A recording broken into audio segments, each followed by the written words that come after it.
Hello everyone, welcome back to my YouTube channel. आज हम करेंगे क्लास 11th के अकाउंटेंसी का चैप्टर 15 जिसका नाम है बैंक रिकन्सिलिएशन स्टेटमेंट के प्रैक्टिकल क्वेश्चन का सॉल्यूशन नंबर 12।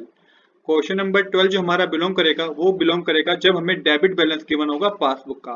अब जब भी आपको डेबिट बैलेंस गिवन होगा पासबुक का तो क्या लॉजिक आपको लगाना है, आपको पासबुक के बैलेंस को कैश बुक तक ले जाना है। मेरी बात को ध्यान समझिएगा, आपको पासबुक के बैलेंस को कैश बुक तक ले जाना है। अगर ट्रांजैक्शन पढ़ के आपको ये पता चले कि इस पर्टिकुलर ट्रांजैक्शन से कैश बुक का बैलेंस इंक्रीज हो गया है तो आप उस पर्टिकुलर ट्रांजैक्शन को प्लस आइटम में मेंशन कीजिएगा। अगर आपको ये पता चले कि उस पर्टिकुलर ट्रांजैक्शन से आपके कैश बुक का बैलेंस कम हो गया है तो उस पर्टिकुलर ट्रांजैक्शन को आप माइनस आइटम में मेंशन कीजिएगा। क्वेश्चन नंबर 12 मैंने ऑलरेडी नोट कर रखा है। तो क्वेश्चन नंबर 12 में हमें ओवरड्राफ्ट बैलेंस गिवन है पासबुक का, मतलब कि हमें डेबिट बैलेंस गिवन है पासबुक का 7600 रुपीज।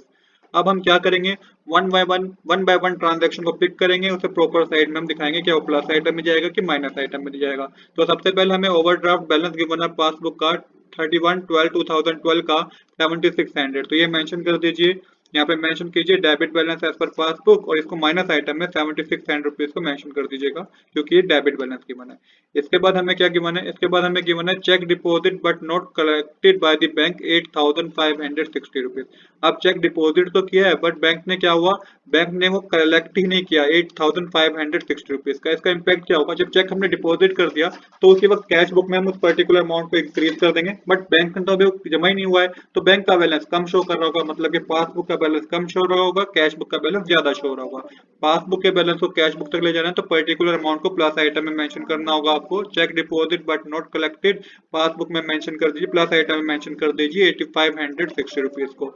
इसके बाद नेक्स्ट ट्रांजेक्शन हमें गिवन है incidental charges not recorded in cash book 80 rupees. कोई चार्जेस थे जो कि बैंक में तो रिकॉर्ड हो गए, मतलब कि पासबुक में तो रिकॉर्ड हो गए पर वो कैश बुक में रिकॉर्ड नहीं हुए।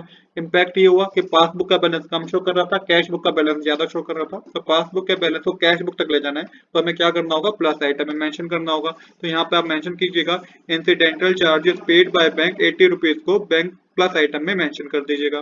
देन हमें क्या गिवन है, हमें गिवन है cheque were issued 7800 but only 4400 were presented for payment. अब देखिए चेक इशू करे 7800 रुपीज के, जब हमने चेक इशू करे 7800 रुपीज तो बैंक में कितने शो कर रहे हैं, बैंक में तो ये शो रहे हैं कि डेबिट हुए हैं 4400 रुपीज। तो इम्पैक्ट क्या होगा, जब हमने चेक इशू किया 7800 रुपीज का तो उसी वक्त कैश बुक में से हमने 7800 रुपीज कम कर दिए होंगे, बट बैंक में तो खाली 4400 रुपीज से डेबिट हुए हैं, मतलब कि बैंक में ये शो हो रहा है कि 4400 रुपीज से बैंक में से निकाले गए हैं। तो यहाँ पे इम्पैक्ट ये होगा कि कैश बुक का बैलेंस कम शो होगा, पासबुक का बैलेंस ज्यादा शो होगा। पासबुक के बैलेंस को कैश बुक तक लेके जाना है तो आपको माइनस करना होगा इनका डिफरेंस, जो भी इनका डिफरेंस होगा वो आपको माइनस करना होगा। तो यहाँ मेंशन करेंगे आप cheque issue but not presented for payment और 3400 रुपीज को आप मेंशन कर दीजिएगा माइनस आइटम में। इसके बाद हमें नेक्स्ट ट्रांजेक्शन गिवन है insurance premium paid by bank not recorded in the cash book 4200। Insurance premium पे कर दिया बैंक ने जब पे कर दिया इंश्योरेंस प्रीमियम तो पासबुक का बैलेंस कम हो जाएगा। अभी कैश बुक में उस ट्रांजेक्शन को रिकॉर्ड नहीं किया तो कैश बुक का बैलेंस ज्यादा शो करेगा। तो पासबुक के बैलेंस को कैश बुक तक ले जाना है तो 4200 रुपीज को आपको प्लस आइटम में शो करना होगा।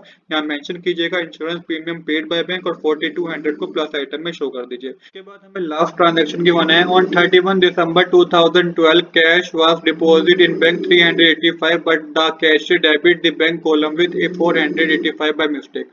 अब देखिए कैश डिपॉजिट किया बैंक में 385 रुपीज को, तो बैंक में तो 385 रुपीज जमा हो गए बट हमने कैश बुक में 485 रुपीज जमा कर लिए। हमें कैश बुक के बैलेंस को पासबुक के बैलेंस को कैश बुक तक ले जाना है हमें। तो यहाँ पे इम्पैक्ट क्या होगा पहले समझिए।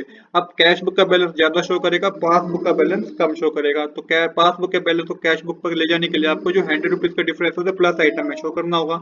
यहाँ मेंशन कीजिएगा amount wrongly enter in cash book, minus करेंगे तो 100 रुपीज को प्लस आइटम में शो कर दीजिए। अब यहाँ पे आपको क्या करना है, टोटल करना है। प्लस आइटम का टोटल आएगा 12,940 रुपीज, जिसमें से आप माइनस करेंगे 12,000 रुपीज, इनको प्लस करेंगे तो यहाँ पे 11,000 रुपीज आप माइनस करेंगे। माइनस करने पे आपके पास 11,000 रुपीज आएगा। तो माइनस करने पे जो आपके पास आएगा वो हमारा कैलकुलेट होगा debit balance as per the cash book, और ये माइनस आइटम में मेंशन कीजिएगा 1940 रुपीज। यहाँ पे हमारी डेबिट साइड और क्रेडिट साइड इक्वल हो जाएगी। तो आज के लिए इतना ही। I hope you like this video. If you like this video please do subscribe this channel. Thanks for watching.